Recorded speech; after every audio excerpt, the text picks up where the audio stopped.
అబ్బాయా? అవునండి. పోలికేనా, పౌరుషం కూడా వచ్చిందా? వాడు మీ బిడ్డండి.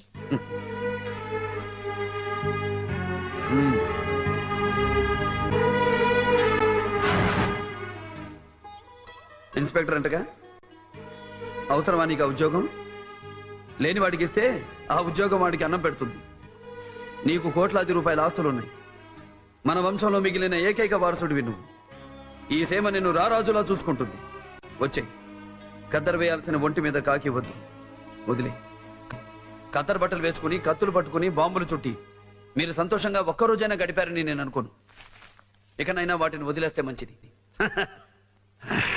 సత్యరెడ్డి అన్నా, ఎప్పుడో మాటలు రానప్పుడు చూశాను. ఇప్పుడు వీడి నోట్లో నీతులు వినాల్సి వస్తుంది. పొట్టేలు కొట్టి అబ్బాయికి భోజనం పెట్టు, ఫోన్ చేసి పడుకు.